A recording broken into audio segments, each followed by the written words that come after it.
Two guys in their early 50s with one dream: to achieve middle-aged sporting glory. This is the Missing Links Golf Show.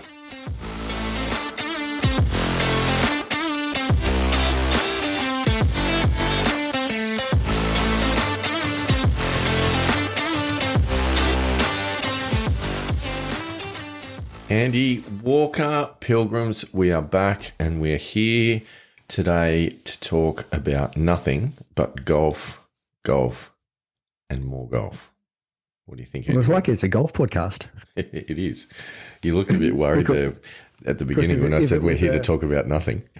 Yeah, if it was a tennis podcast, I mean, talking about golf probably wouldn't be that interesting. But what would be interesting, though, I think, if you're on a golf podcast, which we have coming up, is potentially a rugby league episode in the works, which I'm very, very excited about. So a little bit of bait there, Pilgrims. We've got a very special episode coming up.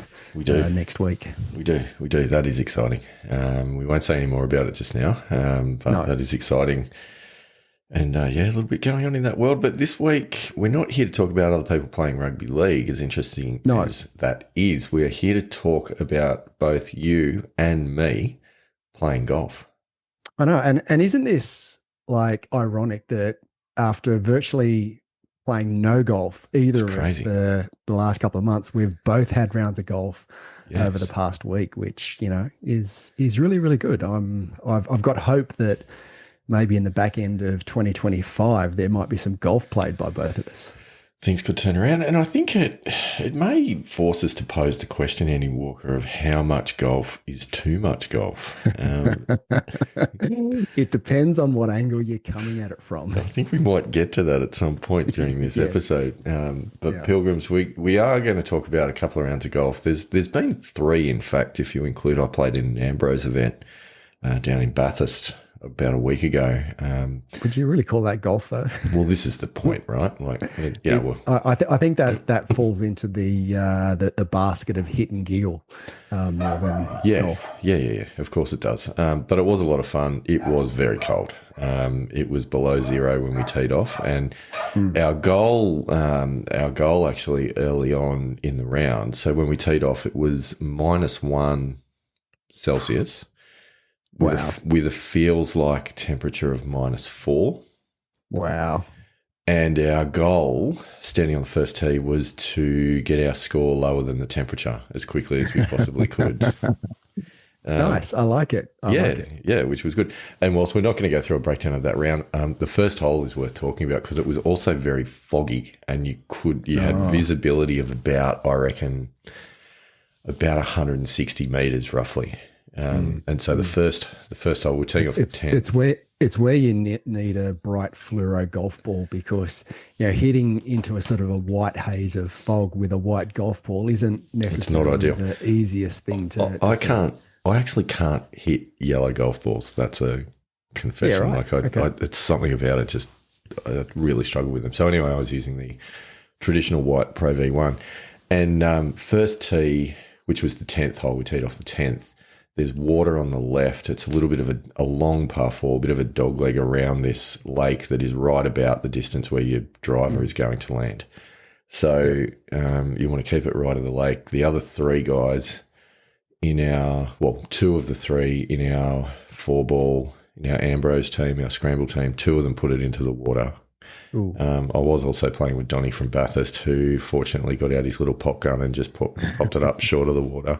Nice. So is that the one that goes along the road, the highway towards the jail? Yep. The green is just short of the prison. Yep. And so anyway, I decided, I better keep my drive right of the water and give us something in play. So I hit it up the right with a little draw, and I thought it was looking pretty good up the right side of the fairway. Little draw, so going slightly further right. But of course, 2/3 of the way down the ball flight, you lose visibility of the ball. So you kind of go, well, I think it's up there somewhere. Anyway, it had hit a branch and dropped down just on the right edge of the fairway, but we were 195 metres to the green at this point, to the centre of the green.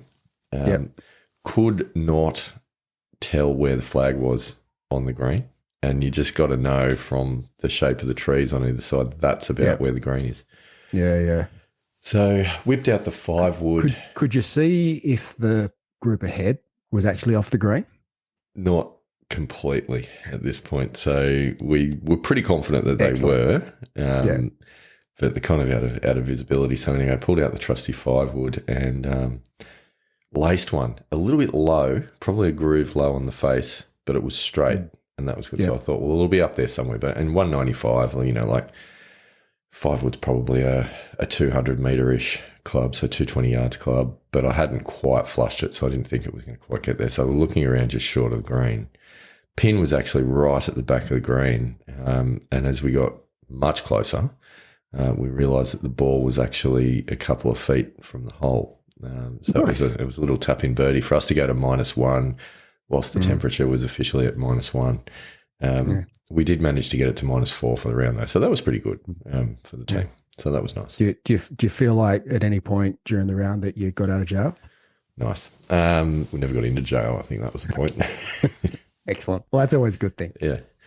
So anyway, that was the scramble, the Ambrose, the whatever you want to call it, the warm up, I suppose. And then we move into some proper golf. You played your local club competition last week, Andy Walker, and I think given that chronologically that's where everything begins, it's probably a good place to start. What do you reckon?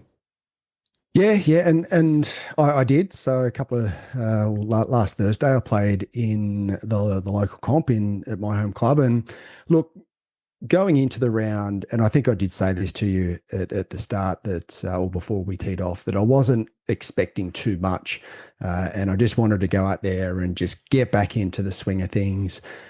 Be able to just enjoy being back out in the golf course and hopefully playing without being injured and getting around in a full round of golf. Because I've had a number of months off now.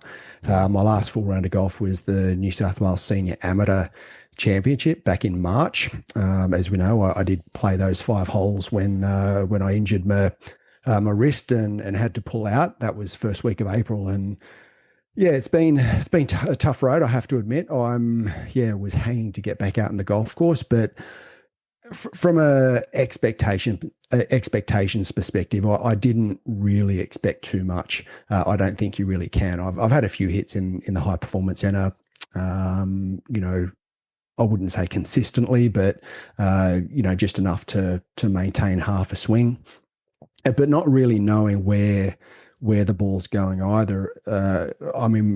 As the Pilgrims know, I had the Garmin R10, and I did get rid of the Garmin R10, and I've now got the square, but I haven't actually set the square up.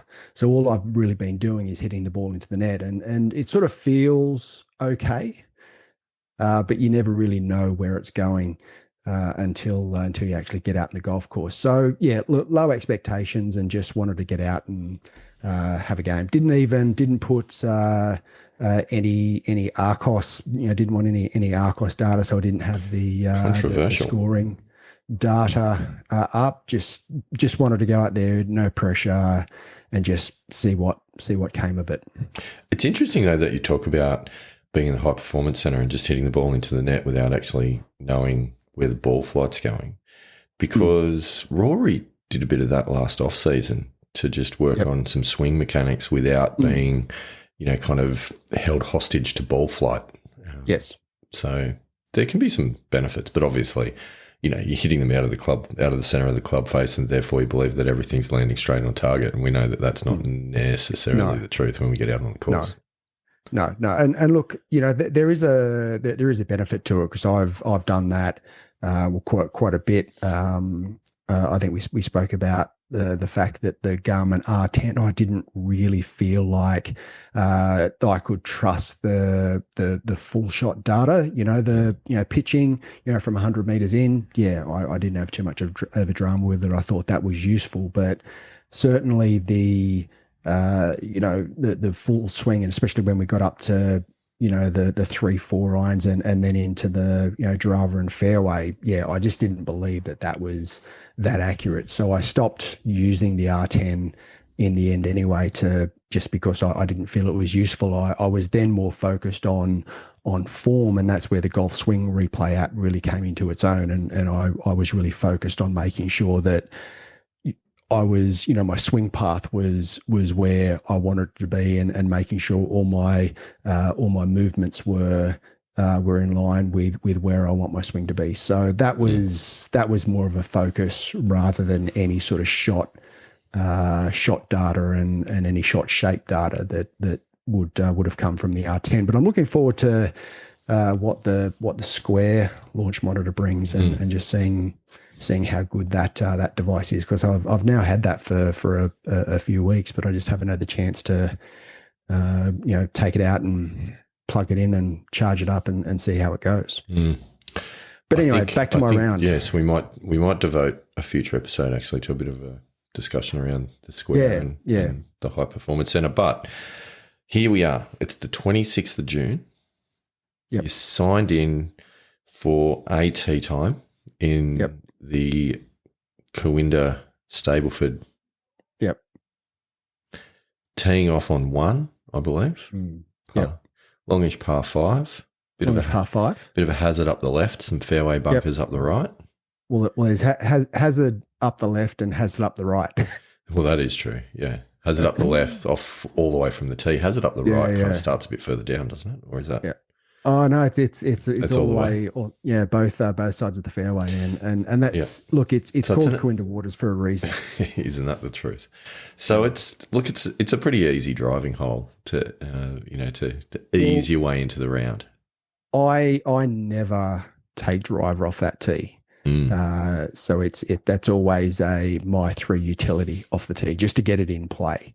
I feel as though, again, the second shot into, if I was going to try and hit the green in 2, the second shot into the green is really tight as well, and falls off quite dramatically both sides. So I sort of feel as though, that going for the green in 2 and trying to launch it off the tee is not necessarily the place. So I always take my 3 utility off the tee, just to make sure I sort of get off to a reasonable start. So I hit a bit of a leaky tee shot into the right rough. Then I generally hit a 4 or 5 iron sort of over the first fairway bunker and short of the green side bunkers. And this time I hit a 4 iron and just hit it straight right into the water. Oh.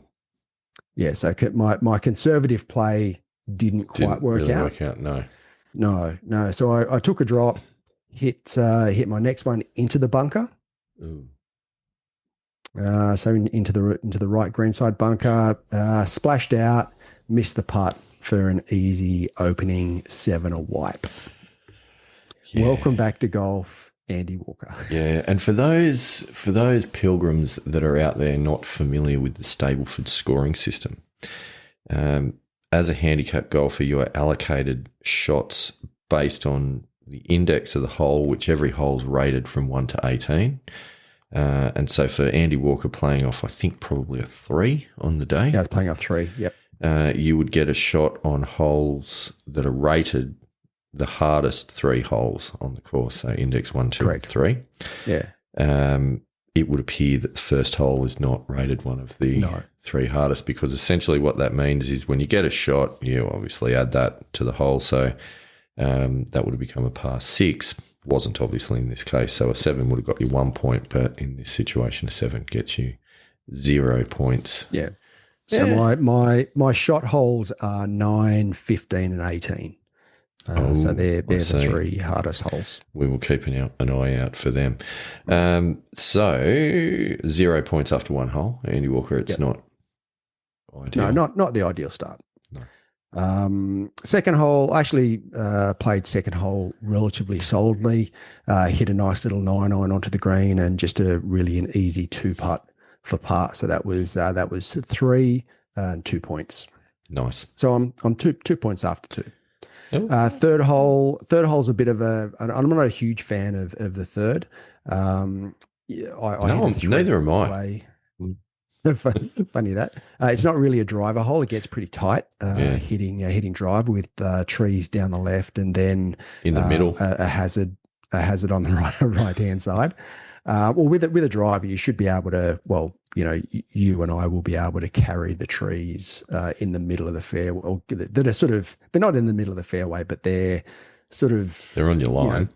They're on the line of driver, but they're not if you're hitting an iron off the tee.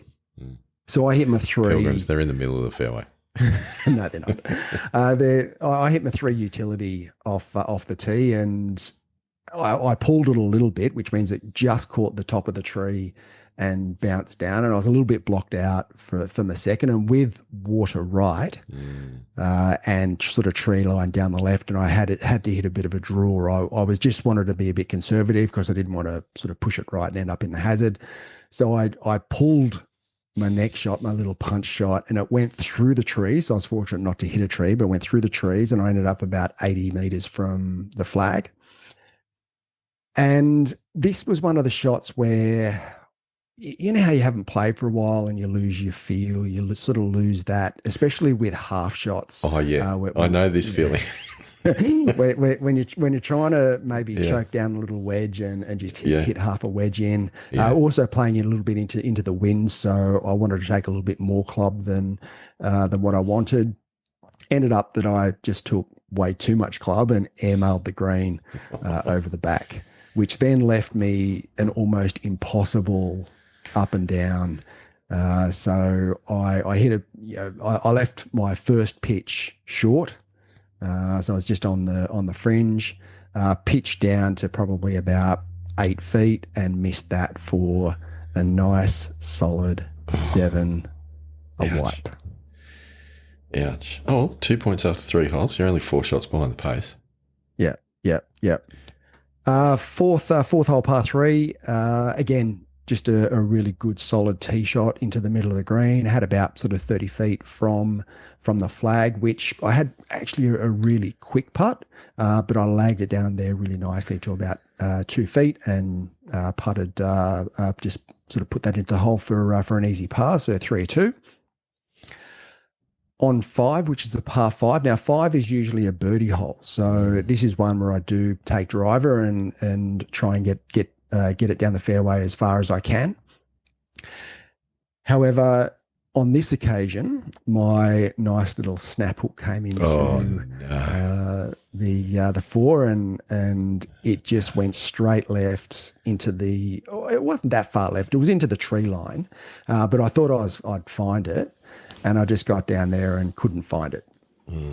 So it was in, I don't know where it went. We sort of looked for, the allocated 3 minutes. And then when the other guys went to look for their ball, I sort of looked around again for, had one last look, couldn't find it. Just went, you know what, I'm just going to walk to the next tee. Yeah, because essentially at that point, you've got to go back and play 3 off the tee. Yeah. Look, I could have made birdie with my second ball and made a point. But yeah, I just went, you know what, no. I'm not that bothered by it, so I'll just walk to the next tee. Yeah, obviously if it's a stroke event, you don't have a choice, but on you've Stableford pace of play, Pilgrims, you can make that call. So fair enough. Yep. So on 6, again, another par 3, hit a bit of an ordinary 9-iron onto the front of the green. And the 6th green is it's a 2-level green, and the flag was on the bottom left side. So I hit a bit of had a bit of an awkward putt just up to the peak of the tier, and then sort of down to the flag. And I actually hit quite a good putt and ran it maybe 5-6 feet past. And then hit a really good solid second putt straight into the middle of the hole. Never looked like missing. So, I'd made 3 pars out of the first 6 holes. Yeah. But the issue was the other 3 holes I didn't. No, but at least you weren't on the bogey train by any stretch at this point. So that's a win. And consistency wasn't necessarily my strength at that stage during the round either. Yeah. No, fair enough. So we move on to 7, par 4, 7. Move on to 7. Actually hit a really good tee shot on 7, and it sort of drawing, and it ended up just in the left rough. And I had a bit of a a little bit of a flyer lie, and I wasn't quite sure how it was going to come out. And I must admit, I didn't put that good a swing, that confident a swing on the shot, and sort of just pulled it a little bit, and it just sort of came out a little bit sort of hot and went long and left. And again, I was just in this sort of, longish rough, which made it difficult to get it out. And I hit a reasonable little pitch down to, maybe about 15 feet. And I hit my first putt 10 feet past. Ooh. Why? Just, wanted a challenge from the second putt. Yeah, well, mission accomplished. Well played. Again, not necessarily the, my touch wasn't necessarily on point at this stage of the round. However, I made the putt coming back, so it was just a good solid regulation 2-putt. Yeah, awesome. This is a good example of how the scorecard does not always tell the story. Exactly. Yeah. Now on 8, and I must admit I was a little bit disappointed with myself on 8 because I usually, again, it's par 5, can't really go for the green in 2 because it's a big hazard short of the green. Mm. And I usually just hit either my 3 utility or a 4 fairway off the tee. Both my playing partners pulled out driver. No, don't get talked into it. And I sort of looked at it and went, yeah, you know what? I'm just out here for a game. I'm going to hit driver. Stick to and your I plan. immediately paid the price. I snap hooked it left into the trees. And as soon as I hit it, I just went, you know what? That's just silly, right? Yeah. Silly behavior. And I knew it straight away. And probably subconsciously, even when I was playing the tee shot, I knew that I was deviating away from my game plan. You did. And even though it was just a practice round and I was going out with no expectation, I still should have stuck to my game plan, and I didn't do that. So, paid the price there. I had a bit of an awkward lie where I was up against a tree, and I had to sort of widen my stance and sort of have my butt up against the tree, and I sort of scunged it out a little bit back onto the fairway. Is that a technical term? Scunged it out? Scunge, yeah. It is. So I just ran out to probably, I think I was about 154 to the flag downwind. So I grabbed a 7-iron and just hit this leaky little 7-iron, which landed short of the green, which means it went into the hazard short of the green, which was a bit disappointing because I didn't feel as though the shot was that bad. It's just 154 is probably a little bit more than what I'd hit my standard 7-iron. However, being downwind, I felt as though it was the right club. But the sort of shot that I hit, just a leaky little, and how you leak right. Well, as for you leak left just ends up usually short and right or short and left, as it would be. So that's pretty much it. So it wasn't a horrendous shot, but it was bad enough where it ended up in the hazard. Well, there's no real ifs or buts on that hole. Like you're either hitting the green or you're dead. Yeah, pretty much. Yeah, exactly. But and this is what I do with a 3 utility. I'll hit a 3 utility down the middle of the fairway. I'll hit a 5 or a 6-iron to maybe 50 or 60 meters short of the green, and I've still got I wouldn't say an easy, but a regulation, wedge shot, with my 54 or 58 to the flag. Like it's if you strategically play it the way that my game plan stipulates that I should play it, it's usually a pretty easy par. Or there's been a number of times I've actually made birdie on the hole. So I was a little bit disappointed walking off. So to finish the hole off, I pitched a little bit past the flag, missed the putt, so ended up with another sort of double bogey or wipe on the scorecard, which 0 again was pretty disappointing to walk off like that, especially when I had completely deviated from my game plan. So anyway, on 9, now 9's a par 4 where the tee shot, there's There's fairway bunkers that sort of come across the fairway about 200 metres from the tee, and then you've got to hit across water to the green. I usually hit, depending on where the tees are, either a 4-iron or maybe a 3 hybrid. So I hit a 4-iron, and I hit it so bad, so fat, it went about 130 metres. It was just an awful shot. So I get up there, and I had a shot at the left side of the green, but there's sort of tree line down the right, and then when the trees end, it's all hazard to the green. How far out it was really? I was about 200 out. You're not kidding. So I was actually looking at going, do I just pitch down there? Yeah. Or, I'm having a pretty ordinary round, so do I have a crack? This is a hole you get a shot on. Yeah. What do you think I did? You should have pitched down the fairway and given yourself a wedge in, be on for 3, make bogey for 2 points is what you should have done. Yeah. What you did it's not what is you had a crack at it and you went and hazard. Yeah. Yeah, and that shot at the Masters that John Rahm hit on the 16th, where he sort of stood at the 16th. He stood at the hazard and skipped it across the hazard up onto the green, and it went into the hole. Yeah, right.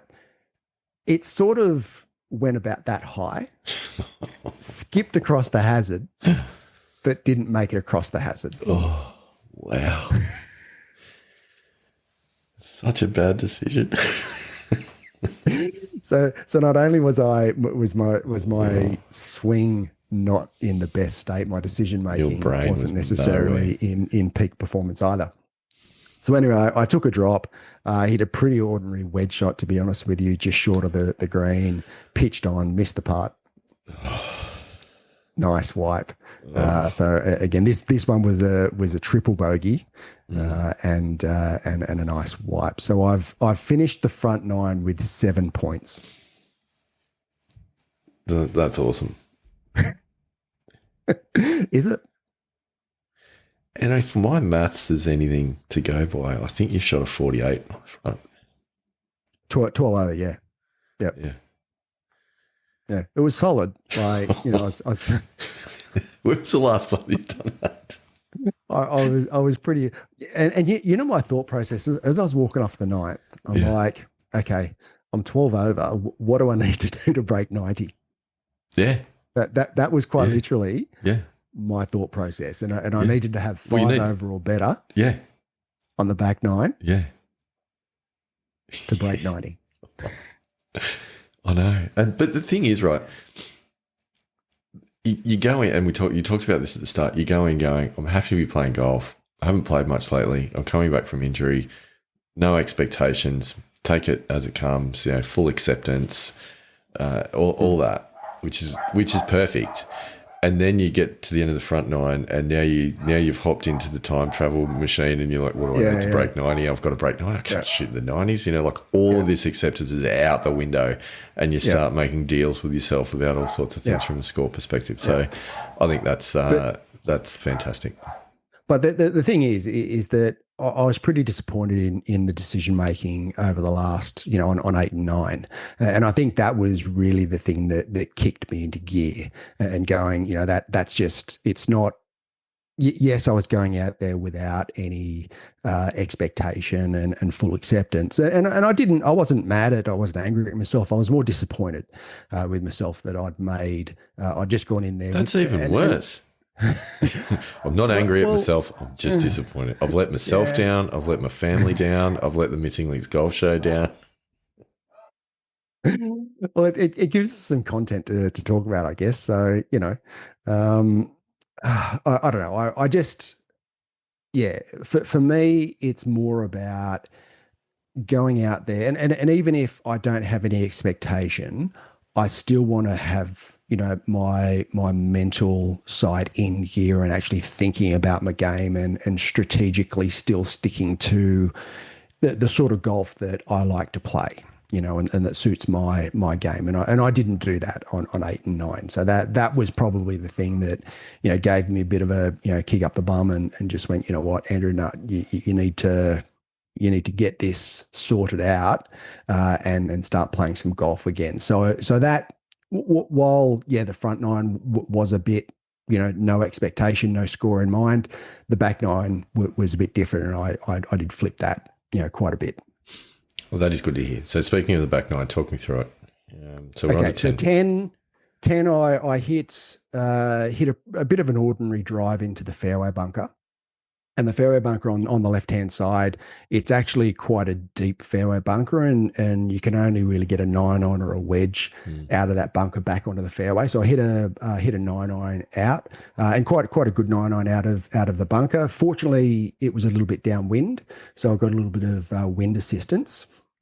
And I had that same club into the green, and I didn't hit a bad shot. It was just sort of maybe a couple of grooves too low and just came out a little bit thin, but it was straight at the flag, and it actually, looked relatively good in the air.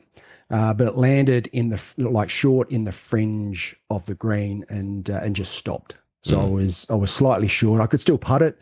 I was maybe sort of 18 inches to 2 feet short of the actual putting surface. And just had an easy 2-putt. I hit it probably maybe 3 or 4 feet past, and made the returning for a good solid par 5 to start. On 11, back into the wind, par 4, hazard right, fairway bunker, probably 220 meters from the tee, sort of left of center. Took my 4 fairway out and just hit a big roping duck hook into the tree line. Fortunately, it did pop out into the left rough, and I had a 6-iron into the green, which I hit relatively poor, but still straight. It ended up maybe about 10 meters short of the green, and pitch shot slightly over the corner of the bunker, probably around about sort of 25 to 30 meters. Hit a really good pitch shot to about 4 feet and made it. Nice.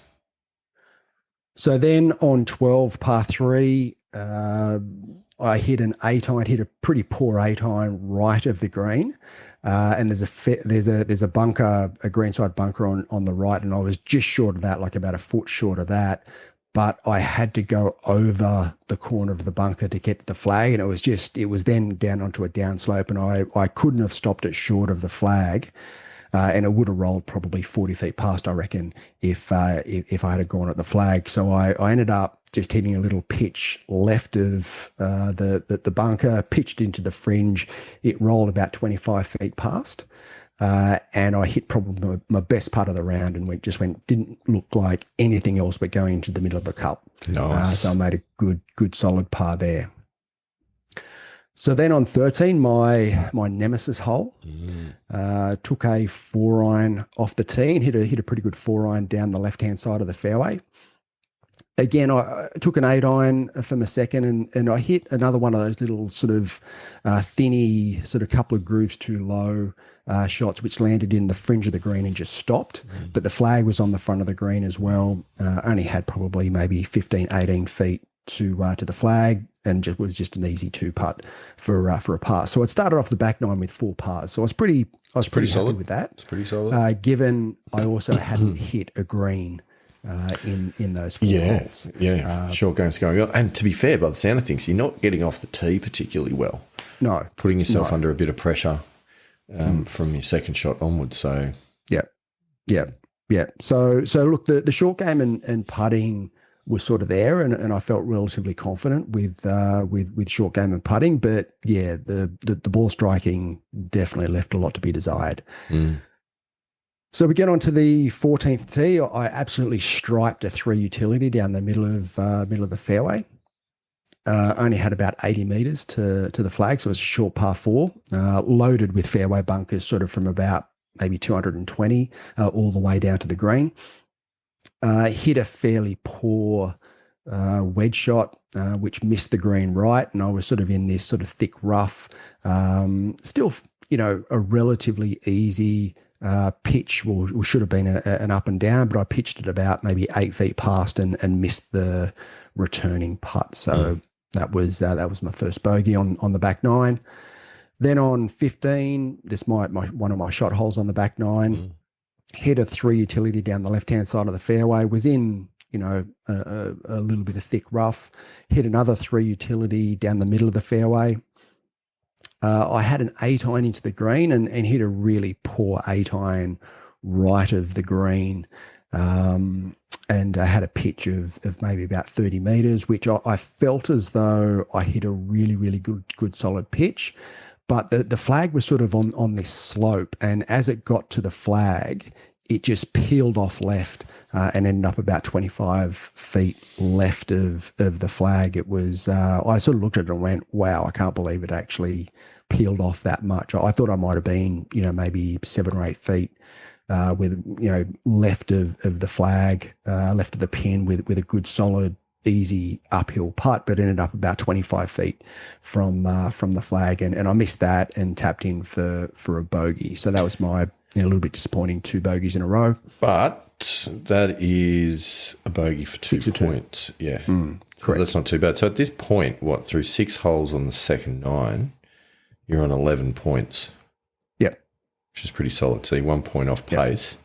And two over par through 6. That's pretty solid golf after, 12 over. Nearly racking up a half century on the front 9. Exactly. So on 16, pulled my tee shot a little bit. It was just in the left rough. Had a fairly easy wedge into the green, which I hit to about maybe 25 feet, an easy 2 putt for par. So, there was some solid golf in there.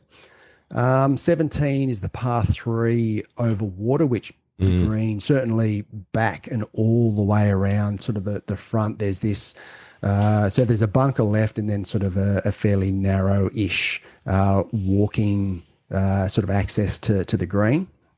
But I was only about it was 87 meters to the flag. And wow. with this par 3, you've actually, because of the slope, it slopes pretty heavily from back left to front right. And you've got to land the ball past the flag, and especially if it's into the wind, and it usually sort of jags back. In fact, my playing partner almost holed out with from his landing spot and sucked back and was maybe about 3 inches short of going into the water. So it's come all the way back almost into the hazard.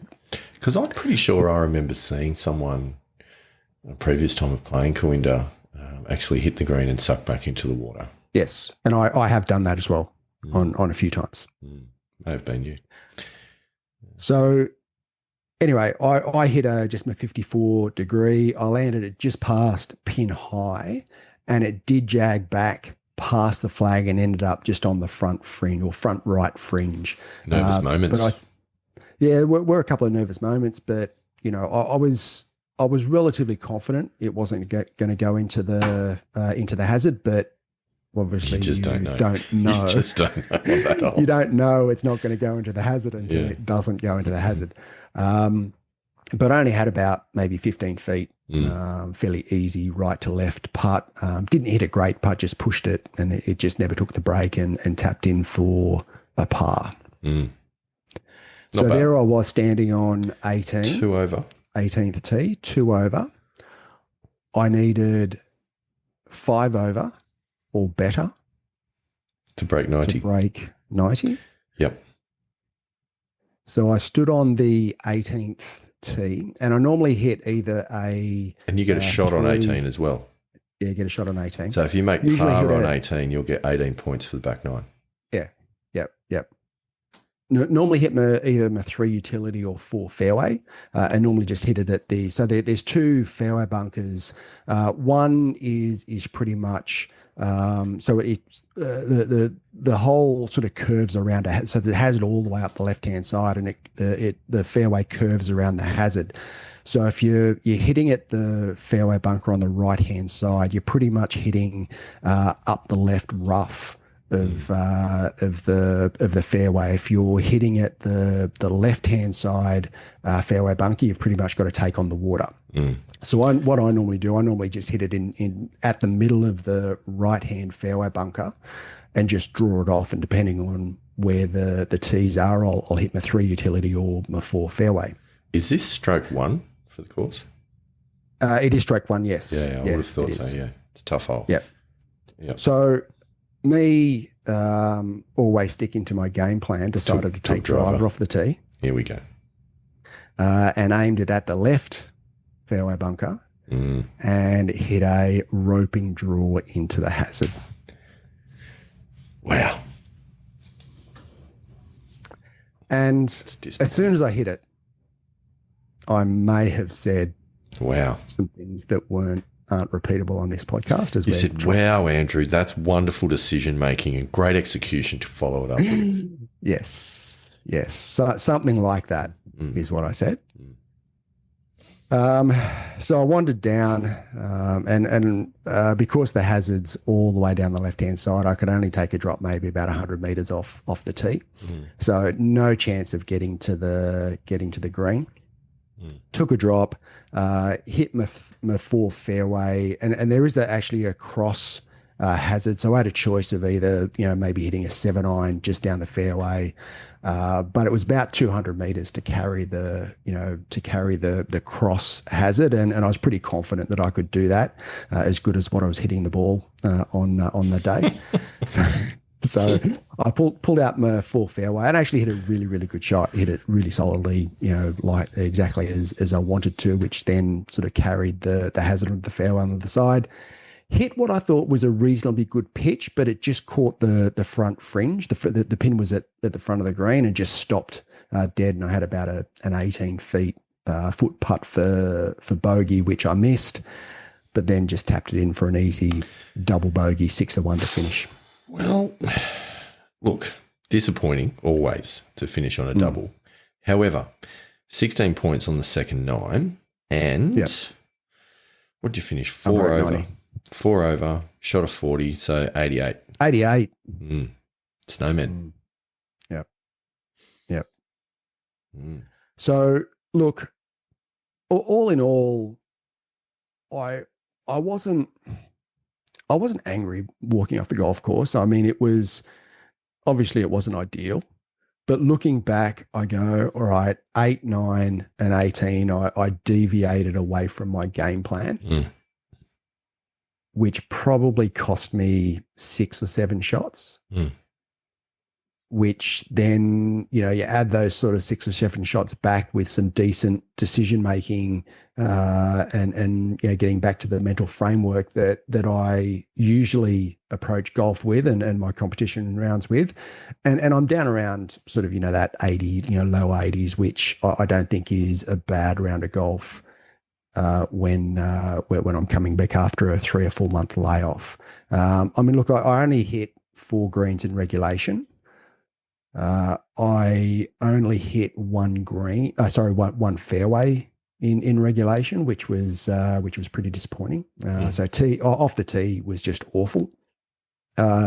Although talking about greens in regulation, I hit 3 greens in regulation on the front 9 and 1 on the back. Yeah, which, although there were a number of holes. So if you take, say, the 10th, you take the 13th, and you take the 17th, they were all just on the fringe, and I was able to putt from the fringe. So, technically it was 1 green in regulation, but, in reality it was probably a couple more than that. So look, it was not a great round of golf, but at the end of the day, I got back out there again. My wrist was a little bit sore at the end, which, concerned me a little bit. It was actually the bunker shot, the fairway bunker shot on 10 that I just thinned a little bit, that started to just sort of jarred my wrist a little bit, and it started to get a little bit sore from there and sort of got a little bit worse throughout the round, but certainly nothing like what I experienced, certainly not in April, where I had to pull out, and then it was better than what it was at the New South Wales Senior Amateur. So I've put in place a couple of exercises. I've got myself one of the hand grips to try and do some strengthening exercises with my wrist. I've got one of the sort of squeezy balls that I've constantly got in my right hand when I'm not using my mouse at my desk. And I've got some, and I don't know if they sell it elsewhere, but certainly in Australia, there's a cream called Physio Cream, which is FISIO CREM, Physio Cream, which, is pretty good. It's got a lot of quite good natural ingredients in it, sort of like a Denka rub, but more sort of natural ingredients, sort of, arnica and hypericum and those natural ingredients. All the favourites. they're well, my folks owned a health food store for 23 years, so I was well aware of the properties of arnica and hypericum and what they do. So for me, that natural sort of remedy sort of works quite well. Hopefully so that's me. Hopefully it works, Andy Walker. Yeah, at some point we need to have a conversation about your driver.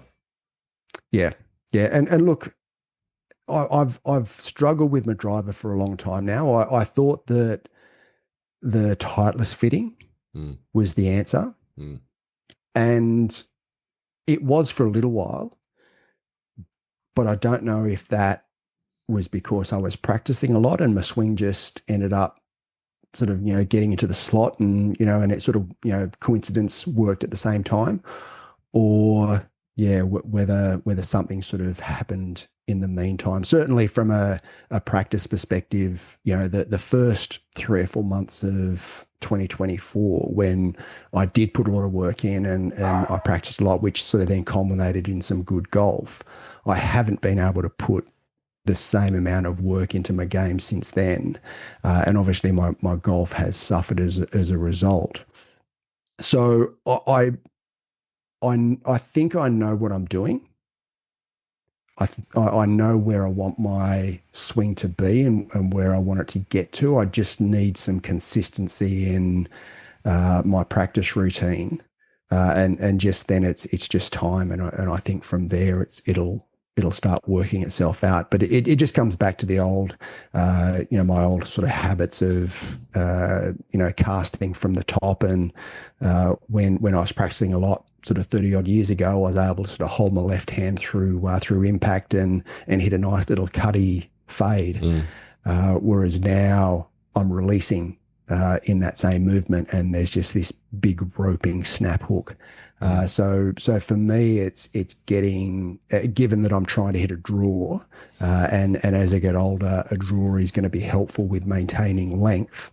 I really need to, the transition and the start of the downswing is where I need to get it back into the slot, and my hands actually moving away from the target as the first move, rather than sort of, that across the top move is my first move, which is where that roping hook comes from. And I know what it is. I just need the time and the consistency to practice it out of my game. Yeah, but look, ultimately, you got to get to a point where your driver, if not a weapon, is reliable. But yeah, so whatever is required to get to that point, that's and it has been there at different points.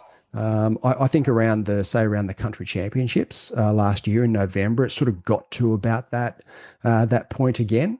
Like for instance, when I had that 2 under at Kooindah in April last year, and then at the Camden Seniors in May, I mean, I was striping my driver at that stage. That was probably my strength and my best weapon in my game. And there's been times sort of historically where off the tee has always been a strength. It's always been, I've been either on the fairway or maybe just off, and I've been able to get it around the green somewhere, either on or around the green.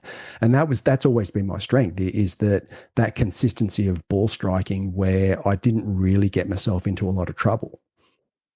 Whereas now it's a bit of a different proposition. So I just need to get my swing into a position where I'm able to get that consistency back. So I know what I've got to do. I've just got to get out there and put in the reps and get have the consistency of practice to practice the certain positions that I need to get my swing into. Yep. No, that's all fair. Because, I mean, look, there's a very big difference between stepping up to the tee with a driver when you are pretty confident that you know where it's going to go, and the freedom that gives you to swing at the ball versus when you stand on the tee box with a driver in your hand going, I don't know. You know, well, I mean, I know where it's going. It's not where you want it to go, though. That's the thing. And it's not a search for consistency. It doesn't go right very often. Yeah, it's not a search for consistency. You're consistently snap hooking it. But anyway, that is okay. All right. Well, there's a lot there, but that's I mean, look, you've gone 7 points, 16 points. You've gone 48-40. It's a good comeback. You've stuck in it. You've hung in there. You would have been feeling a lot worse about life if it was the other way around. Yeah, correct. So not a bad effort. All right. So shall we move on to my round from, well, actually, as we sit here, yesterday. It's fresh. Yes. Fresh. It was a monthly medal, wasn't it? It was monthly medal. Yeah, it was. Stroke round. Stroke event, off the tips, nasty pins, fast greens. Ooh. Yeah, tough. I'm glad I didn't start there. Yeah.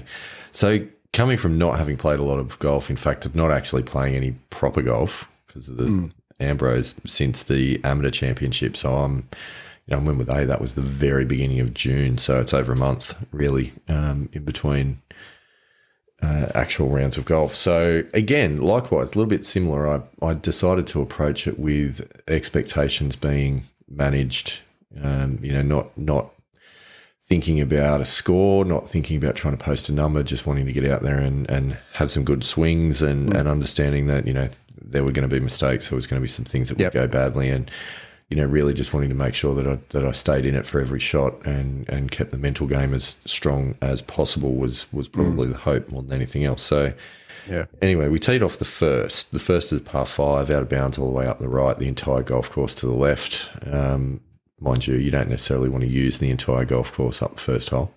No, you don't.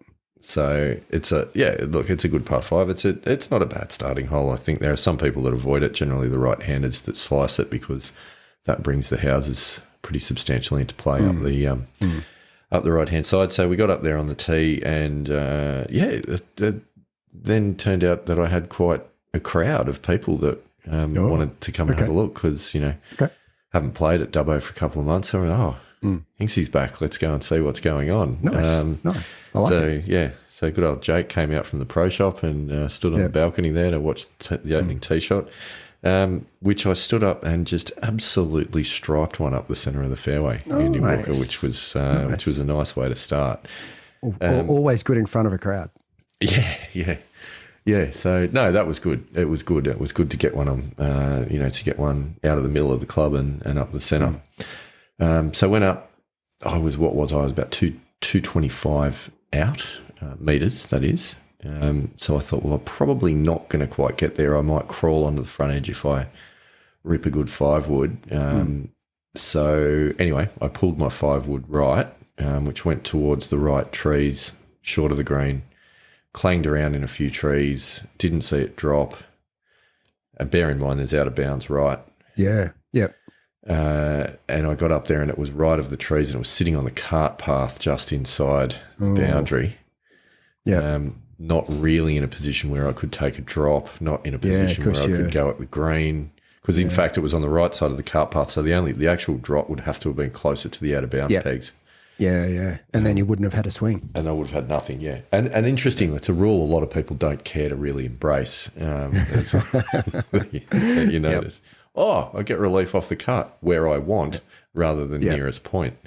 So I played it off the cart path actually because dropping was just not really an option. But just bunted out sideways and then had a little pitch on, which got a bit zesty and went a bit past the pin by about 25 feet. So I rolled one down, nearly went in, didn't go in, but nearly went in. So I tapped in for it's quick down the hill there on the first as well. And those greens, they had a sheen on them. We were playing an afternoon tee time, about 12:30 in the afternoon, and they were lightning. There was a lot of conversation after the round in the clubhouse from a lot of people that were talking about how quick the greens were. But in fairness, they were quick, but they were were immaculate. Like they Yep. you know, massive kudos to the grounds team there out at WGC. They've really got those greens were they in good shape. Oakmont quick? They're not Oakmont slopey. There's that. I mean, I don't know. They would have been. I reckon they would have been a comfortable, probably a 12, something like that. Okay. Yep. Yeah. No, they were good, but they were good. They were fair and they were true. Yeah. So anyway, tapped in for a bogey, which is a bit of a shame because, to be honest, the first is a potential birdie hole. So to bogey it is, I always feel like you've genuinely lost a shot on the field. But then Andy Walker, you kind of got on the par train as opposed to the bogey train. So I parred 2, 3, 4, 5, and 6 on the bounce. Nice. Which was good to put. All reg? Greens and reg? No, in fact. So just going through that on 2, which is a slight dogleg right par 4. I hit a good drive, but I just overdrew it ever so slightly. There is it. No, it wasn't a hook. It was just a slight overdraw, and it kind of got in the tree line, but it was just on the edge of the tree line, but it got through the corner, so I got past. So I had a shot at about like just the left edge of the green.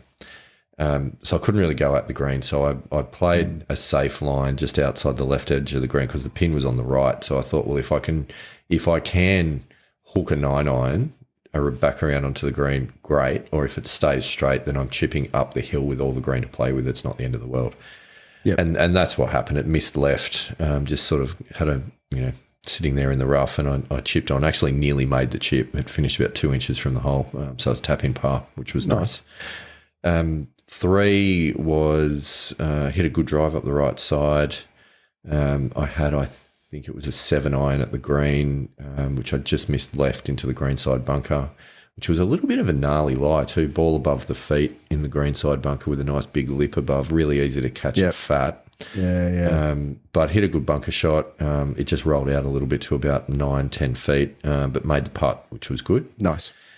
4 is a long dogleg par 4 around to the right. Does play very long. I hit a decent drive, but I was still a 4 hybrid out, which I caught a bit toey, so it came up short. Short left, actually, so I had to pitch over the left bunker, and the pin was tucked left. So obviously I left myself with a reasonably long putt. So short game was in good shape then? Short game at this point was going pretty well. Because I have made a few changes and, really worked on getting my weight on the front side with chipping and pitching. It's actually made an enormous difference to consistent contact, So anyway, pitched over the bunker. I left myself, I reckon I was about probably 18, 19 feet from the hole and made it. Never looked like missing. Nice. Never looked like missing. So that was a good one. The 5th, shortish par 3, hit just the front edge of the green, 2-putt. That was pretty regulation. 6, hit a good drive. Hit a wedge over the pin, probably about 20 feet past the pin, regulation 2-putt. 7 is the par 5 up the hill. Which for me, not really reachable in 2. I've crept on the front edge once or twice, but everything's got to be going in your favour. And playing off the tips is not likely. I overdrew the drive a little and hit a tree on the right-hand side, but it spat it back out to the edge of the fairway, so that was quite generous. Nice. Then hit my 5-wood a little left and was blocked out by, there's 2 big eucalypts just left of that green. I was blocked out there, so I had to just bump and run a little 7-iron sort of towards the front edge of the green. And then pitch, like bump and run pitch. But that green, it's so heavily sloping back to front. Yep. That it's so hard to get the ball up to the flag from that front edge of the green. So I did leave it about 10 foot short, missed the putt, tapped in. No big deal. We were 2 over after 7. That's reasonable. I was okay with that. The 8th is a tough par 3 down the hill. Was playing about, I think it was playing 185 from where we were. So long par 3 down the hill. Missed the green left, pitched on just a little too far, rolled to the fringe, the far fringe, and missed the putt coming back, so tapped in for bogey. So 3 over after 8. So let's just stop there for a moment. So you were, it says here you were playing off handicap. Playing off 10 for the day, yeah. Yeah. So you were 3 over through 8, right? Now, if I counted correctly, you've hit 2 greens in red, yeah. So yeah, that's probably right. Like, on 5 and 6, par 3, par 4, two in a row. And then you've got up and down a few times and effectively made bogey on 3 holes. So you're playing fairly solidly from the championship setup golf course. I was very happy with it at this point. Yeah. So I was driving the ball well, and what I've also been working on is just in terms of striking my irons more cleanly. Has been just getting a little bit more weight onto the front side in setup with irons. It's just moved the low point forward a little bit. One thing I had noticed that it's done though as well is I am missing a bit more left than I was before. Okay. I don't know if it's related or if it's something else, but that's kind of crept in. So anyway, there's that. So then we get to the 9th tee. So 9, I like 9 as a hole. I've got to say it's a good golf hole. It's one of my favourite ones on the golf course. It's a dogleg left, par 4. A really good drive gets you. You might be able to take on a little bit of the corner, but from the tips, it's not worth the risk because if you don't, then you're stuck in the trees and you're making bogey. So you want to be playing to the corner, and then you've got an approach, which is usually sort of anywhere between 100 to 140 metres up the hill for your second. And I must admit, on the 9th, the times that I've played, now most of the time I've played it from the tips, but I don't see, unless you're a really long hitter and can get it up, reasonably close to the green, I don't see too much point in taking the corner on. You don't need to. If you do sort of miss it slightly left, taking the corner on, I mean, you just don't have a shot in the trees up the left. Yeah. I pretty much, playing it in this situation, I pretty much just aim at the corner to get it, tight as you can to the corner, but not taking the tree line on. Obviously, to the right-hand side, you've got the Mitchell Highway out of bounds, but to be honest, it's a long way right. That's a long way right. Yeah, I know, but you do see people go out there.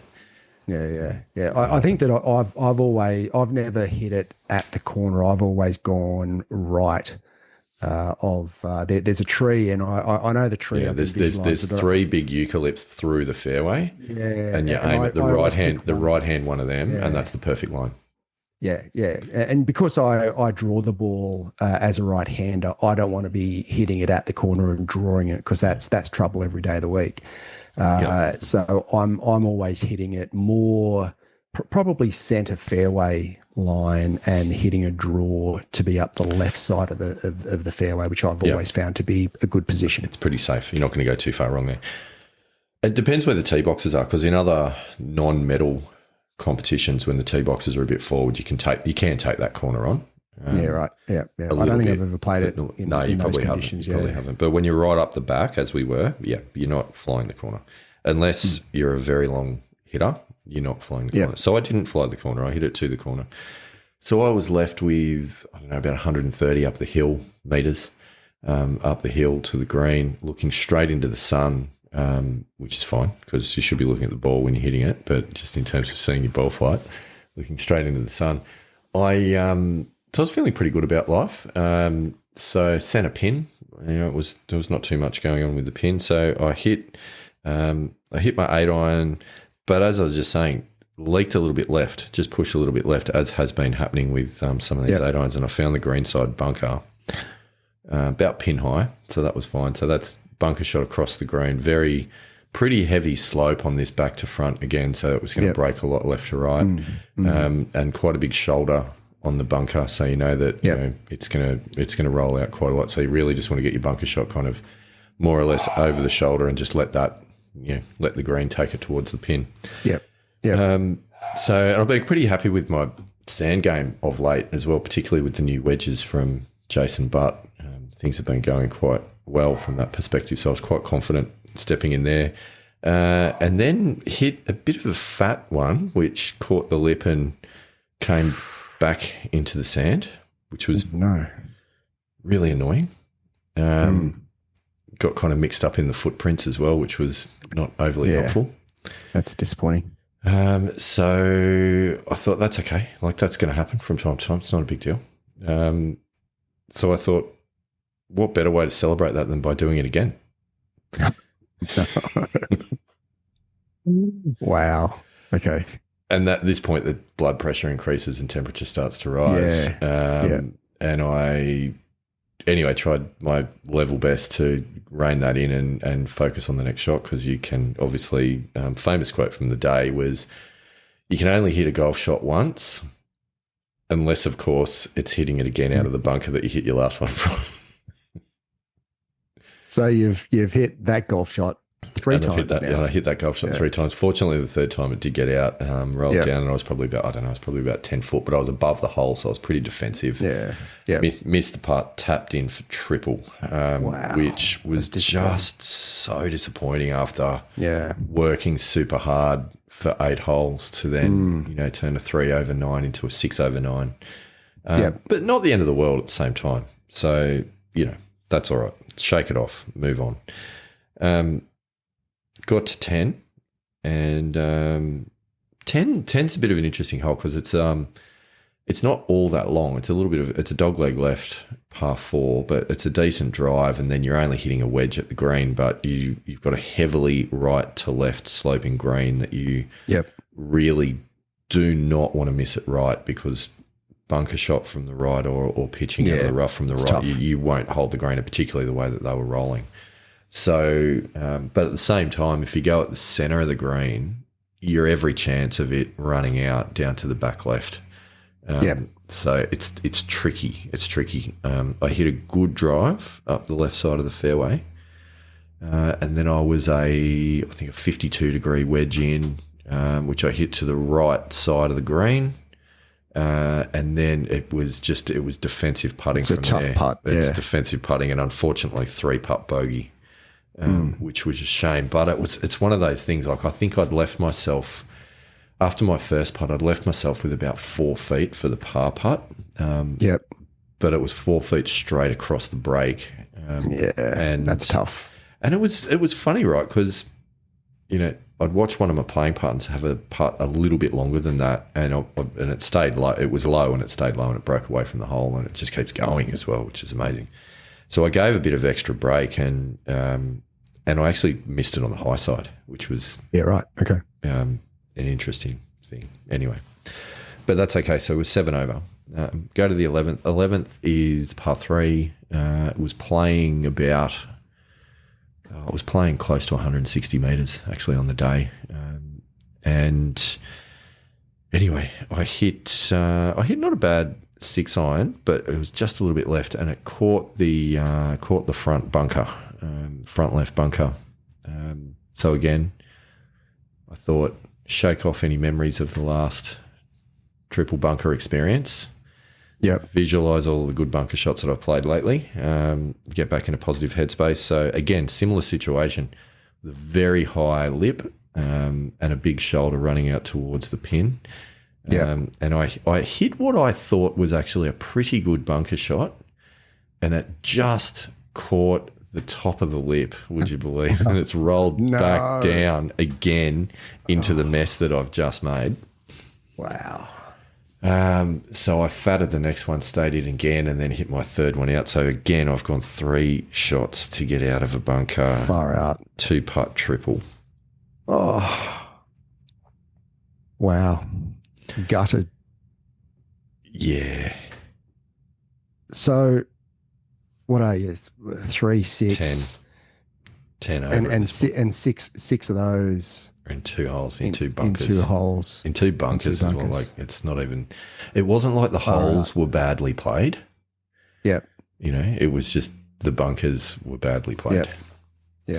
So I did that exact exercise to try and compartmentalize the feelings, because you start to have the feelings like you're having a bad round and things can escalate.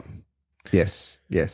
But the reality of it was I had 2 bad bunker experiences, but I had been having a really good round at this point. Yeah, well, first 8 holes, as we spoke about earlier, were actually we're really good. solid. And even 10. 10 was fine. I'd hit 2 good shots into the green and made a 3-putt that, look, it wasn't an unexpected 3-putt from where it was on that green. Yeah. Like that, Yeah. there was plenty of people with 3-putt at that situation. And, from what we heard from people in the, I hit a pretty good lag putt and then just sort of overread the second one. So it's not like there was anything going wrong outside of those 2 experiences, but far out that messes with your head. Yeah. So anyhow, we get to 12. Now 12 is the par 5 with the water all the way up the left. It can be a boom or bust kind of experience on 12. Anyway, I did see one of my playing partners sadly racked up a bit of a number on this hole after finding the water off the tee. Yes. But anyhow, easy to do. Oh, it's so easy to do. Everything feeds in that direction as well. So anyhow, I took out the driver and aimed up the right side and just tried to bleed a fade back onto the fairway, which I did down to the centre of the fairway, which was really good. And then stood there, and I was about 250 out from the green, so I was never going to reach the green. But the second lake really cuts into that fairway for your second shot. You've either got it, if you're going to go at the green or even in the direction of the green but short, you've really got to hit a good shot to clear that second lake to get yourself onto that sort of part of the fairway. Or the other option is that you play to the corner, like take say a mid-iron and just play to the corner and leave yourself about 100 in to hit a wedge in at the green. So after just taking a 3-bunker shot triple on the hole before, Andy Walker, what do you think my decision-making process looked like at this point? Well, certainly, if you take my history into consideration, strategy didn't necessarily come into the fore after some time off. So, for the consistency of the show, let's go with the fact that you just gave it a rip. Yeah, so I actually think in this whole round of golf that this decision-making process is the one that I am the most proud of and potentially was a turning point on the day. Yep. I got my laser out and I zapped the trees through the fairway on the more aggressive line of a 5-wood or something along those lines. And I nearly did it. And then I went, and then I zapped the 100 marker through the fairway on the corner line, and it was 165 metres away. And that was a conservative line, not taking the water on. And so I pulled 6-iron and I hit it at the 100 marker. And I nearly hit the bloody 100 marker as well. Yeah. And then I left myself a wedge to the green, pin tucked left, and I just missed left, but it was puttable sort of just up the hill onto the green, and I putted in, so I made par. And as opposed to, and this is a really, really good lesson, Pilgrims, isn't it? Sometimes, the all-out aggression, while that's very much the modern way of playing golf, if you come back to the way Tiger played golf, and that is hitting aggressively swinging to conservative targets. And that to me, you look at sort of what I did last Thursday and that decision making and where that ended up. And that was the difference. That was the difference right there. Exactly. Because if I took 5-wood and I went at that line, I wasn't getting to the green anyway. I still would have had a short wedge. So there's no guarantee that I would have got a better result. But I'll tell you what, I could have got a double or worse if I'd flared it left into the water, and then I would have been hitting 160, 170 metres at the green after dropping one. So definitely it was the right decision. It didn't feel as much fun. Like it didn't feel manly. But you walked off the green with a par going, that's good decision making and good golf. Yep. And I was most happy about the fact that I knew that I'd made a good strategic decision and got a benefit out of it, for sure. So then we get to 13. 13's long par 4, out of bounds up the left, trees up the right. Long hole.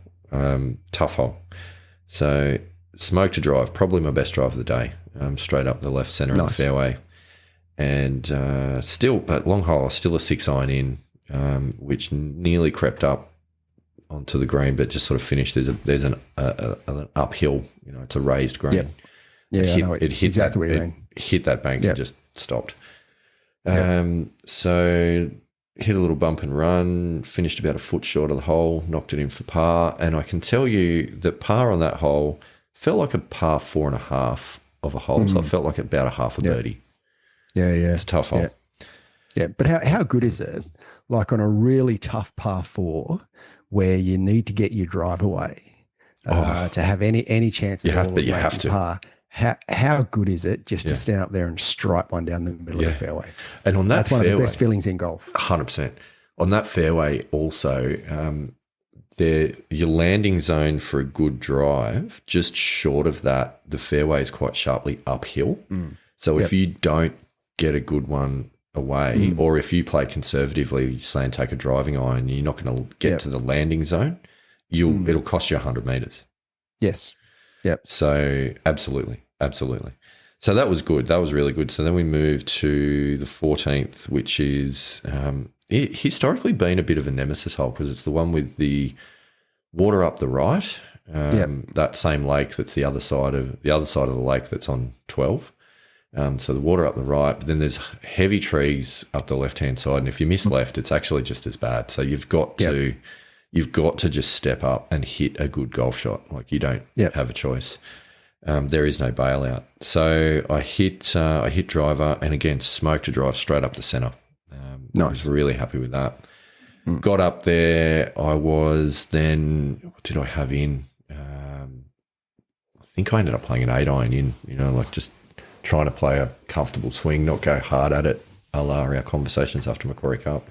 But same result, just left it a little bit left, greenside bunker.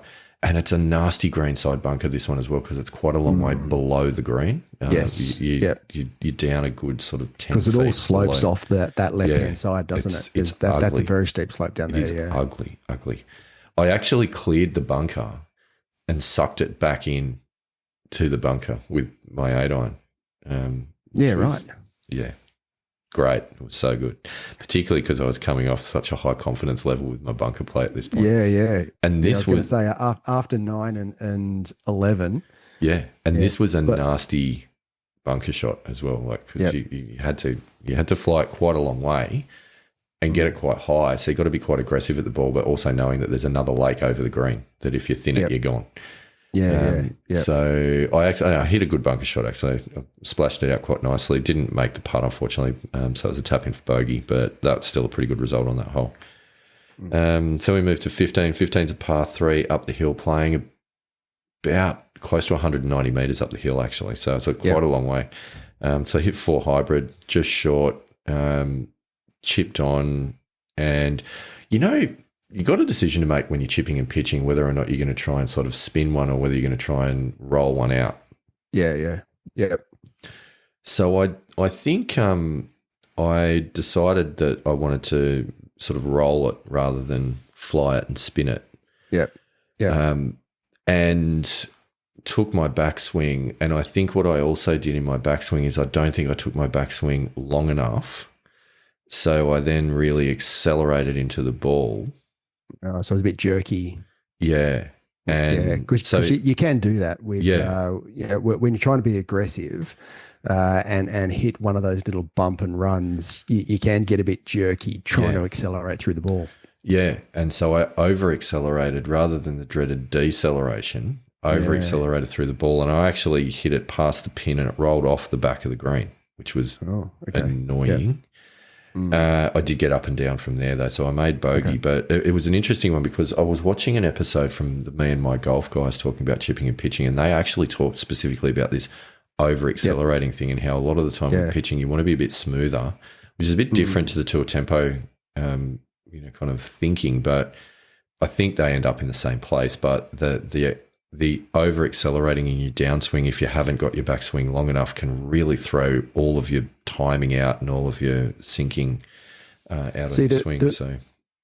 It's a good point because the way I've always gone about pitching and chipping is that if I'm pitching, I've found accelerating and more the tour tempo, 2-to-1 ratio is really good.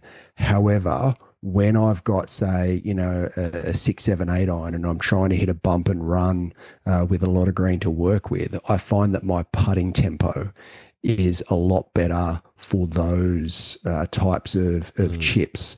And my putting tempo is more of a 1-to-1 rather than the 2-to-1. I did try and implement because they do in tour tempo, they do talk about being able to use your putter with that same tempo, and I don't think it works. Certainly not for me. I'm sure it would for some. But you hear Cam Smith talk about his putting, and he's very much a 1-to-1 tempo. That's right. That's right. Yeah, and I find that when I've got the longer pitch and run or chip and runs as well as my putting, the 1-to-1 tempo is works much better than, say, a pitch with a wedge or something similar. That's where the 2-to-1 tempo I find to be much better. So I've still got a bit of work to do in that space. I feel like I've made some real improvements in the pitching space just by weight distribution more than anything else. But just a few of the nuances of some of the different types of shots still working on. But I also think that one, to be honest, I think I wasn't 100% convinced the shot I was trying to hit when I hit it. I think that was a mental error that cost me one there. So we go to 16. 16 is another par 5. It's rated the easiest hole on the course. Easiest hole on the golf course. It's rated the easiest hole on the golf course. That is the biggest furphy in the history of the world. It isn't. But anyway, that's fine. So again, hit a great drive up the centre. Then rolled a 5-wood up the fairway, which was pretty useful in the end. I left myself about 60 metres to pitch to the flag. So is that what you want in your 5-wood? No, generally it's not. Like I was trying to get the 5-wood even up to the front edge, but it didn't get there. But to be honest, being about 60 metres out and being able to hit a reasonable, it's just a smooth swing sand wedge was better than trying to, hit something from 25 or 30 metres because the pin was tucked over a bunker. So it was it probably worked out for the best. And I hit a really nice 56 degree, which looked like it was going to be really close, but it was about 8 feet. And it was a bit of a swinger, so unfortunately missed the putt, but tapped in for par. Was the pin in that back left? No, I was expecting it was going to be. It wasn't. It was tucked on the. That's a tough pin position. It was tucked just over that bunker on the right. Yep. So So day one Macquarie Cup. Yeah. Yeah. So anyway, it's a slightly easier pin placement. I think that one that's on the back left is just it's diabolical. That's terrible. It is. On the easiest hole on the course. Yeah. Yep. So 17, long straight par 4, playing a little bit into the breeze, hit a really good drive again up the centre, and then had a 5-iron into the green, which just did. I caught a slightly toey, I think, just got on the front edge, front right of the green. So the pin was on the high. It's a 2-tiered green. The pin was on the high tier. I was on the low tier. Hit my putt. I reckon I would have taken my backswing past parallel. Had to hit it that hard, and I still left it about 12 feet short. And unfortunately, it was another 3-putt bogey. But again, it was one of those things where you look at it and go, if I could 2-putt this, like I'd be high-fiving on the way off. So I wasn't upset about that. And then coming up 18, par 3 up the hill, finishing hole. You know how much I love this hole. Your favourite? It's great. I actually don't think 14 is your nemesis hole. No. 14's had its day though, remember. But I played 14 pretty well for the last year or so. 18 still is a struggle.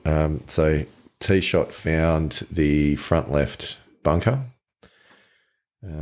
And so this is a bunker shot then with the entire green just sloping away from you, away. You do in your front left bunker. Yeah, well, this is what I'm saying. Like this changed weight distribution's been creating a bit of a short left miss. I've been hitting it more cleanly, but it's been a different ball flight. It's bizarre. I need to figure out what's going on there. Yeah. So anyway, I actually hit a really nice bunker shot, which was good because then after having 2 triples in bunkers throughout the round, then playing this bunker shot in front of everyone that's having a beer outside on the 18th green, was actually quite good. But again, another tough putt, 2-putted, so it finished with a bogey. So I finished with off the stick with an 85, 42, 43 being the 2 nines. What's that, 14 over? Yeah, it actually past 71, yeah? Past 71, yeah. It actually translated in 33 points from a Stableford perspective because the 2 triples, they wind back to doubles. Yeah. So it was, look, take those 2 holes out, and I was really happy with that round of golf. I was going to say, so 14 over with 2 triples. Yeah. Like, that's not bad. Like, that's a good round of golf from the back markers with it was solid. In championship conditions. It was solid. And the other thing with it is if you look at the strokes gained analysis, so my putting was positive 0.16, which I was very happy about because my putting woes of late have been well documented. Short game was really... So this is versus scratch handicap. This is scratch, yeah. Yeah, against scratch. Short game was minus 6.28, and now let's put that in context because I've burnt 6 shots in 2 bunkers. Yeah. You know, that equates for a lot of that. Approach was minus 5.26, which is probably fair because I didn't hit a lot of greens. Similar to your tail. And tee shot, so driving was plus 1.11. Wow. Okay, so you're like striping off the tee. And the guys I was playing with did mention at one point, actually on 17, which was the last driver hole, when I hit that one, and there were comments going, "This is the best I've ever seen you hit driver." Yeah, right. And I'm like, okay. It's not the longest I've ever hit driver. I wasn't actually pumping it out there as much as because I don't know. I don't know if that's winter or whatever could be a little bit of the cold. But I was definitely hitting the ball exactly where I wanted to hit the ball off the tee. There was and it was one of those things to the point we made before. The confidence level is sky high. Like I'm standing up there going, I know where this is going, not I hope this is going in that direction. So long may that continue. When you're putting it in play off the tee, it just makes the game so much easier. So much easier. You're not chasing it. I mean, you can still muck it up from there, as we've proven. Yeah, for sure. But at least you're behind the game after your first shot all the time, which is sort of where I find myself to be. I'm always behind on the hole. I'm always trying to grind and scrap to be able to make a par or better, also sometimes worse. But getting off the tee is incredibly important. 100%. So look, it's one of those things that I feel like, again, there's a lot of good stuff going on. I feel as though your decision making is quite good. I mean, certainly after the 9th and then the 11th, to still be able to have the discipline and the mental control to be able to stick to your game plan rather than going, you know what, I'm just going to give it a rip and see what happens. Oh yeah. I think that's something I was very happy to give with yourself that. Credit for. Yeah. And there's no way that would have happened a year ago. Not a chance. Yeah. So you need to give yourself credit, I think, for those improvements and those steps forward. And I think there's just a couple of things that, whether it be sort of short game or, trying to just getting rid of that short left approach, that you just need to work on. And I think you'll be back down 8 or lower in no time at all. I certainly hope so. I've got a low round dropping out next, so I could bounce up a little bit. I'd gotten out, Pilgrims probably don't know, I'd gotten out to 9.6 after the the New South Wales Mid-Am because I had a few good rounds drop out. This became a flagged round, so it took me back to 9.5, but I've got a low round, I think a 7 or something like that, dropping out next. Yeah, so, I think we did talk about that though. But then after that, there's a big gap. Yeah. So I'm okay. Like if that drops out and I blow up by half a shot, then whatever. It'll come down. But I think I feel like I've answered a couple of questions short game wise. I need to just continue to work on a few things and groove those in and just build that skill set. I need to probably do a bit of work on my irons. They're not where they need to be. I'd felt like I was making progress by just doing, this weight distribution change, but that's introduced another issue that I need to work through. And, whether that's because I'm not fully rotating through as a result of that, I feel like that might be part of it because I've really then tried to make myself do that on a couple of shots and hit them straight. I don't know. There's work to be done. But all in all, ball striking long game is just the best it's ever been at the moment. Yeah. If I can tidy up a few other things closer to the green, then that can make a huge difference. Yeah. Well, look, I think there's a lot of positives to be taken out of it, but there's also then, as there always is, just a couple of things just to keep on working on to be able to keep that momentum going. And I don't think, as we've talked about a number of times, certainly from where you were 12 months ago to where you are now, I think is a much better position. And you're not far away from breaking through that glass ceiling to the next level. Yeah, hopefully. Yeah. Me, however, you just need to be able to get out on the course. Might meet you in the middle there somewhere. You've been threatening for a while now. Anyway, so that's the update. So Pilgrims, it was good. It was good for us both to get out there and have a round of golf. Some good things, some not so good things, but that's golf. That's the way it goes for all of us every week. And I think we posed the question earlier: how much golf is too much golf? I feel like you answered that question on the front nine, and I answered that in the bunkers of 9 and 11. That was definitely too much golf. Yes, definitely a bit too much golf. But look, I think, and look, I certainly think with my game as well, I think there are some positives that I can take from it. I certainly felt like once I got my mental game into gear, the game was still there. And I just need to, I need to learn from those silly errors that I made that I don't usually make. I usually find that playing conservatively is my best approach, and I just need to get back to doing that and spend a bit of time in the high performance area. And I can't see my game taking too long to get back into shape. Yeah, I have no doubt. If you can stay fit, it'll be good. And that's I'm working on that too. So both getting back into some gym work, just to get out of the sort of mid to high 90s. I've made a commitment to not crack the ton. Definitely not going to raise the bat. So I'd love to get back with a 8 in front of it, and hopefully by around Christmas we'll get into the mid 80s. But again, with my wrist, the squeezy ball, the hand grips and the physio cream, I think I think that'll sort out my wrist as well. I guess the good news is, at least, even though you shot an 88, you broke your age. No, you didn't. You broke your weight. Wow, imagine that. Imagine if I didn't break my weight at the moment. No. Let's not talk about that. Anyway, that's another target. Don't worry about breaking your age. Can you break your weight in kilos? Yeah. Good luck, Pilgrims. I'll let you work on that one over the week. Excellent. Love it. All right, Andy Walker, it's been a marathon, but it's been good because we've talked about actual golf. So yes, well done to us. And next episode, bit of a different take, perhaps. Yeah. So we won't say too much more about that, but we've got bit of exciting content coming your way. Yeah. No, looking forward to it. Should be great. Very good. And otherwise, what are your thoughts, Andy Walker? Any advice? Just one thing to do. Rock out, Pilgrims.